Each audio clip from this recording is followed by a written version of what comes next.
Okay, we're back. We're looking at page 4 on the review. Number 15, suppose you're testing the claim that the mean weight of a tennis ball is 12.5 grams and the null is mu is equal to 12.5.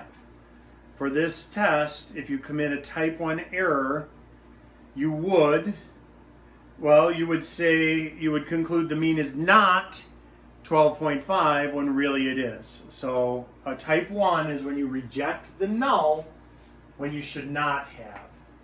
So number 15, if the null hypothesis is it equals 12.5 and the alternative hypothesis that it does not equal 12.5, a type 1 error is when you reject the null, so you conclude this, but the null was actually true. All right? So you conclude the mean is not 12.5. You make this conclusion, but you shouldn't have because it actually is 12.5. That is a type 1 error. A type 2 error when you fail to reject the null, but you should have. So a type 2 error, we would say you conclude the population mean is 12.5 grams when really it is not. So we went with this conclusion, but you should have rejected the null and concluded the alternative. So type 1 is you reject the null, you shouldn't have. Type 2 is you fail to reject the null, but you should have. All right? And I have that written out on number 15 if you want the words on the work. And it's typed out, I think. So if you want it really neat, just look at the typed key. All right, so number 16. Suppose you're testing the claim the mean weight of a tennis ball is 12.5 grams when alpha is 5%. What is the probability of a type 1 error? Okay, so number 16, whatever you have your alpha set at, that is also the probability of a type 1 error. So what is the probability of a type 1 error?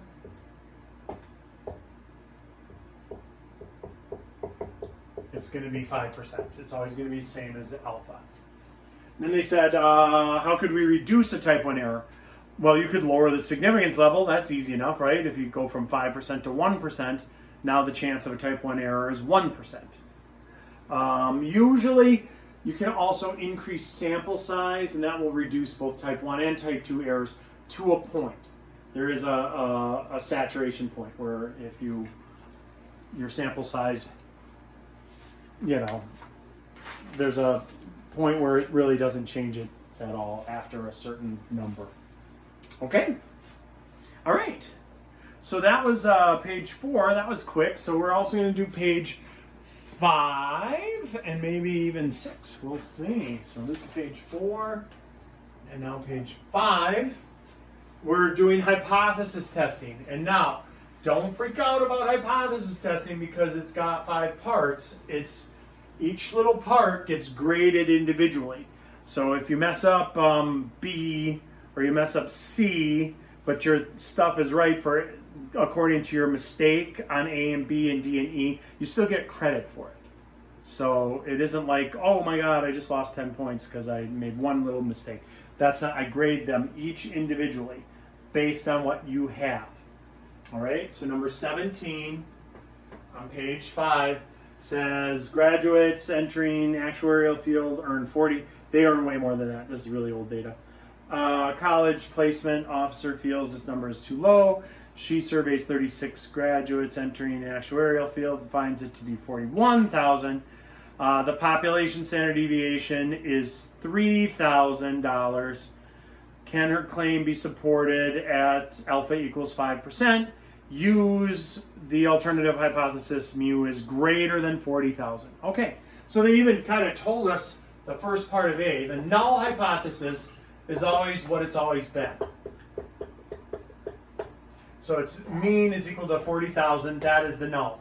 They told us to use the alternative of it's greater than 40,000. And now, Alex goes a little deeper into these problems than we really need to be. They also make you identify which is the claim and which is not the claim. And then when they get to the write-up, they kind of overcomplicate things and say there is enough evidence to promote the claim, or there isn't enough evidence to promote the claim. I need you to do just what I'm doing here on the review. You can do it that way, it's fine, but that's more complicated than it has to be a little bit. They always go a little deeper in Alex. I like that. It's a plus because you get a little more exposure to the material, but it's also a minus because what we're doing is a little bit easier. But I guess, again, that might go into the plus category again. As long as you do the Alex homework, this should be maybe a little easier for you than the Alex homework, okay? Because I'm not going to have you identify which is the claim and which isn't, okay? So here is that's our two statements, the null and the alternative hypothesis, all right? Part B is draw yourself a pretty picture. It's going to be the standard normal curve every time, even if it's a t-distribution, it'll look standard normal. And then you look up the critical value. Well, now, how do I find a critical value? The critical value, you have a shaded area and an unshaded area. The unshaded area, this is all fail to reject. The shaded area is reject the null. So now the big question is, how do I find that critical value, this point, this cutoff point, this z-score basically? All right, well, that is off of your chart again.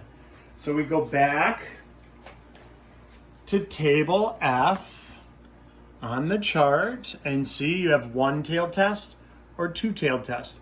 Look at the board. That's a one-tailed test. Whenever it's just greater than or less than, it's one-tailed. When it's not equal to, it's two-tailed. So it's a one-tailed test, 5%, right there, 0.05. And then you follow that down to Z, 1.645. So then the question comes up, well, how do you know it's Z?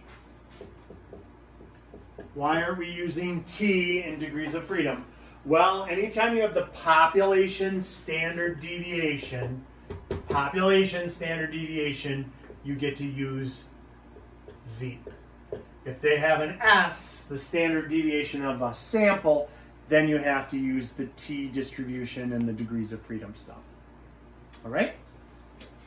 So we have our pretty picture drawn. Now we find our statistic. And so when you find part C, that also I incorporated on my work what formula you use for it. And again, Z, it'll have a sigma there. T, it'll have a letter S there. Otherwise, it's the same. All right? And so we find our z-score, and that's going to fall either above 1.645 or below 1.645. And so let's find out what it does. So we've got our 41,000. That's our sample mean minus mu. It says mu is equal to 40,000 right there, so you've got that. And then over sigma, they told us, was 3,000. And divided by the square root of 36. So we end up with nice numbers here. We get 1,000 over 500, which is 2. So z is equal to 2. Z is equal to 2. What does that mean? Well, that means on this picture, let's go back to this picture, 1.645, z equals 2 is going to be here in the shaded area. Remember what the shaded area? The shaded area is reject the null. So we reject the null and conclude the alternative. So our conclusion is that actuaries make more than 40,000. Do not ever conclude. Students get this wrong all the time. They say, oh, so now we know actuaries make 41,000. No, we don't know that. That was based on one sample. This was based on the whole population.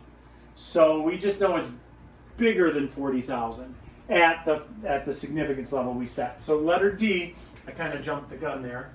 Letter D, we reject the null hypothesis.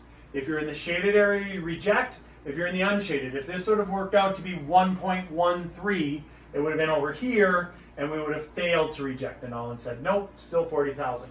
But this was enough evidence to reject the null at a 5% significance level. So we reject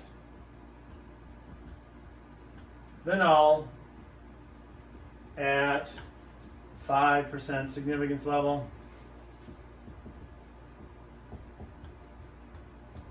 Okay, and then our conclusion, again, I'm not wild about how Alex did this, because they said there is enough evidence to support the claim. There is not enough evidence to support the claim. You don't have to talk about the claim. The idea of writing a conclusion would be for non-math people. Okay, so you don't need to mess it up with more words than you need. So we just give them the conclusion. We rejected the null at 5%. That's for the math people. This is for the non-math people. We conclude, and now basically you just have to write your conclusion in words, this in words. We conclude the average actuary makes more than 40,000.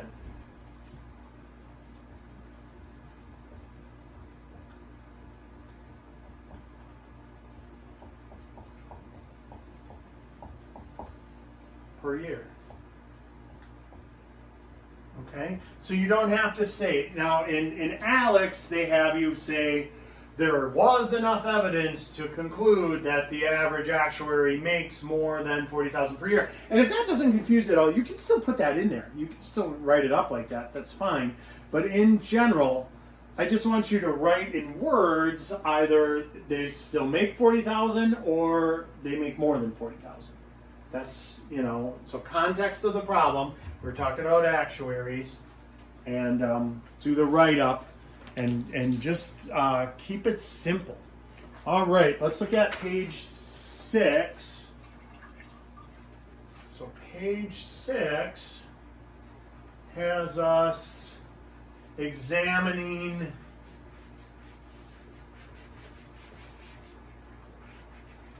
the standard deviation. So standard deviation.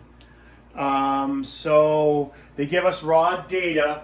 Again, we did this back in chapter 3, where you put this into Excel and then found the standard deviation. All right, so I don't know that we're going to have that on the test where you're going to have to put it like raw data into Excel, just because it's time consuming. And you only get a couple hours to take this test. And so I already tested you on using Excel. The reason that I have it in here like this on the review is because you have the luxury of time to do the review. And I just wanted to get that tie-in for you, that you see where, this is where you would be using Excel if you had the raw data, And so, so let's, so don't worry about, I will likely, if this version of the problem is on the test, you're going to have, I will tell you from a random sample, the standard deviation of the sample is bloop, and so you won't have to actually find it in Excel. All right? So here, the null hypothesis, they tell us, again, the alternative. So the alternative is sigma is greater than 8. That means the null hypothesis is sigma equals 8. That's the null hypothesis stands for nothing has changed, basically. This is the population standard deviation, and it's still that. That is the null hypothesis. The alternative hypothesis is what we gathered from this. Now, when we put those numbers in and found the standard deviation, it's 11.2025.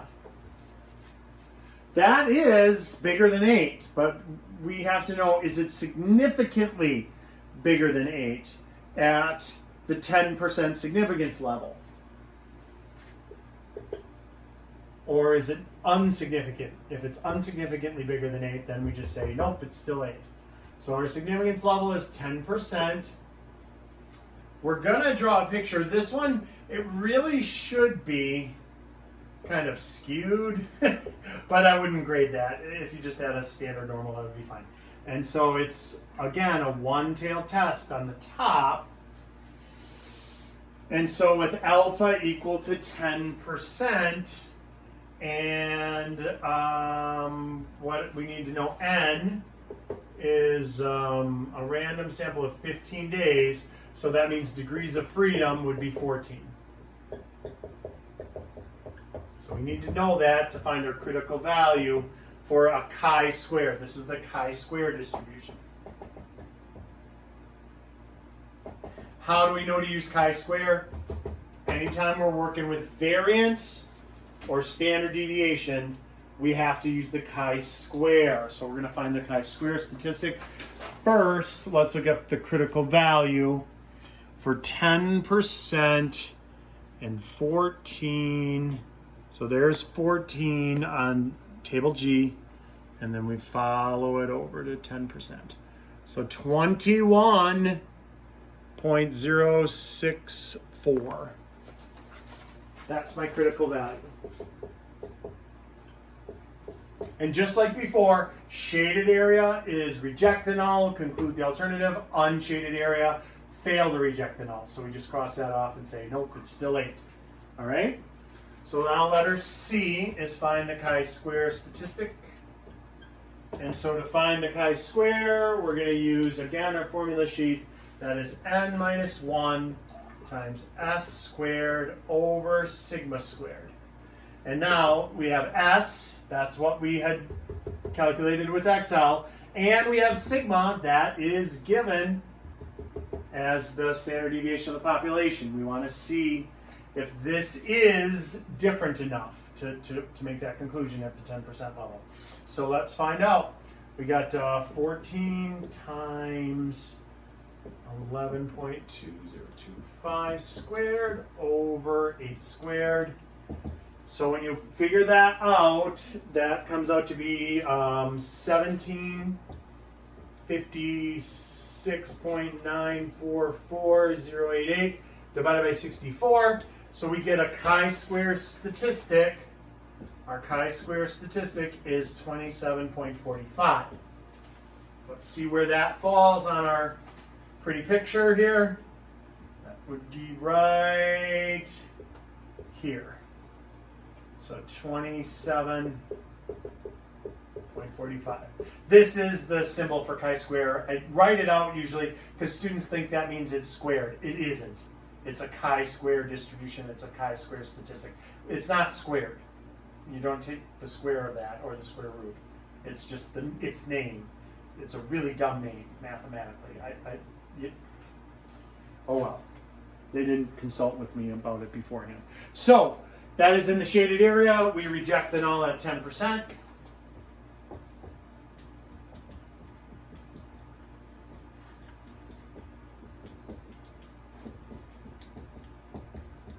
And then, so we're rejecting the null, so we conclude this. So what is our conclusion? Again, I don't need the claim. I think I did put the claim in here. I wrote, we conclude the claim that the standard deviation using outpatient surgery is greater than 8 days. All we need is we conclude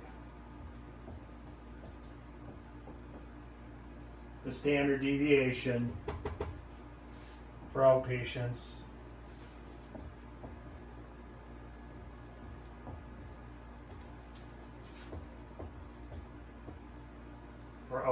for patients using the standard deviation using outpatient surgery. We conclude the standard deviation for outpatient surgery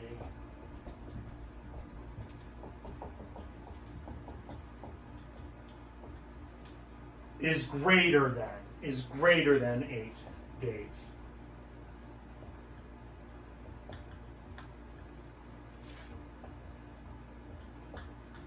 So basically, you are just writing this conclusion in words and using the context of the problem. All right? That's page 6. Okay, and so for page, we got page 4 and 5 and 6 on this video. And so we're going to stop it, and then I'll do 7, 8, 9.